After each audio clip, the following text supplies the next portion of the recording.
Welcome to the second installment of TNT, Travis and Tyler. Travis Patton and Tyler Patner. Yes, the names are very similar. In fact, I think that's how I got this job. They thought they were actually hiring him. But Tyler came over from Pyramyd Air during the summer, spent some time with us. We got to sit down and talk about some hot topics in the industry. And today we're going to talk about what it's like to attend SHOT Show and the eternal debate between PCPs and Springers. So stay tuned.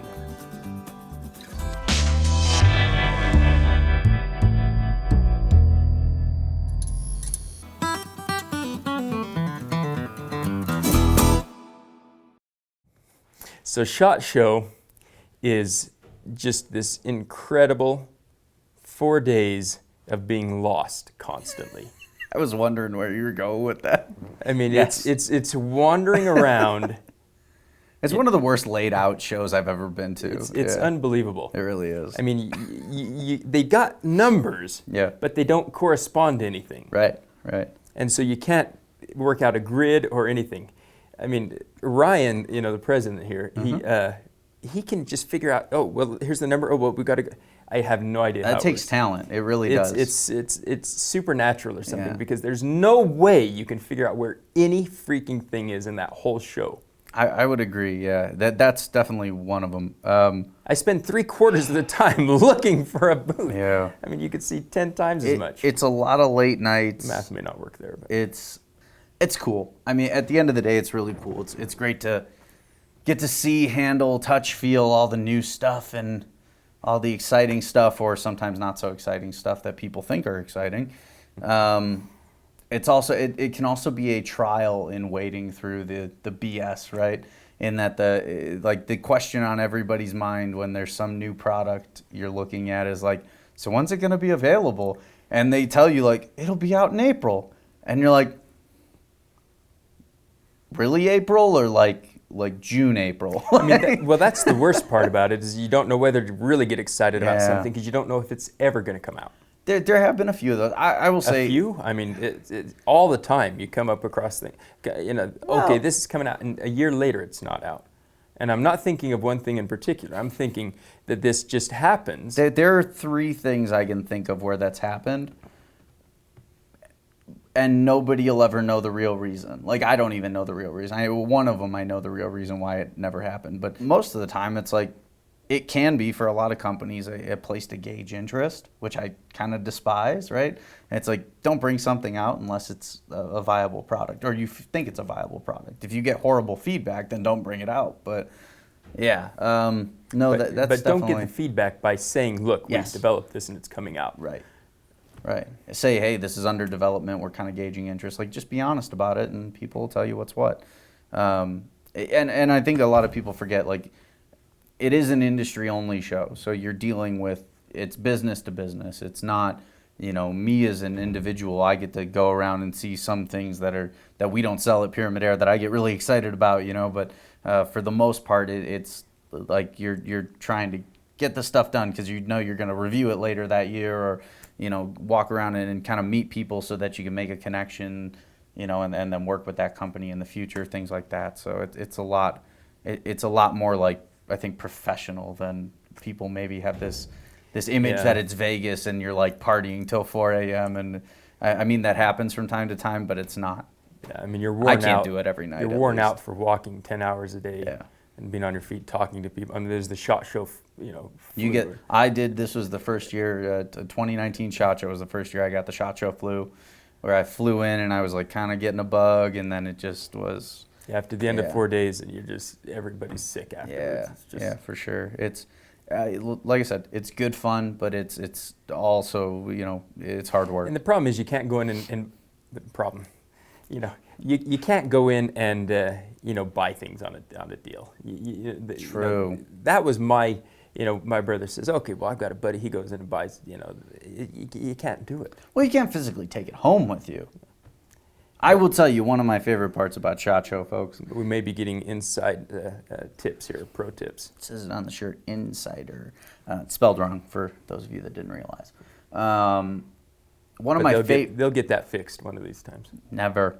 One of my favorite things is walking around and meeting people and like legitimately creating friendships with people outside of our industry, because it has always surprised me how many people know Pyramyd Air or Crossman, or you know what I mean? They know Airguns, and it's like, it's really cool and really great to meet people that are like, oh, you guys are the Airgun guys. Like, hey, I have a question for you. You know, and they just bought this gun or that gun, which is really great. And you can create relationships with people from other companies, and you know, yeah, sure, you end up getting the friends and family hookup. So, well, what I mean is you can't go there and it's the end of the show and buy up the display things. So from a legal perspective, you're not supposed to do that. I can confirm it's happened.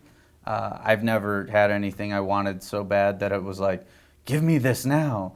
But yeah, I mean, sure, I'm sure it happens. Yeah, it's got to happen. It hasn't happened to me. That's all I'm complaining about. You just got to work the schmooze better, man. I guess so. You know what it is? You're so tall that I think you're just intimidating to people. I'm not that tall. You're just really short. Is that what it is? I'm like barely above average. Oh. You're just so far below average. I'm pretty sure I'm closer to the average than you are. Maybe out where you're from. I don't know. Is that kind of like a, well? You're right. There is like a salt lake here. I mean, I don't know what kind of water you guys are drinking. And yeah, you've got just kind of a static population. Well, anyway, maybe if you were just more personable, these things would happen to you. I don't know. That's it. That's it. That's, I think, it. That's it. We're going to end this one on that note, guys. SHOT Show, great time, but a lot of work. Yeah. Fair to say? I think so. Yeah.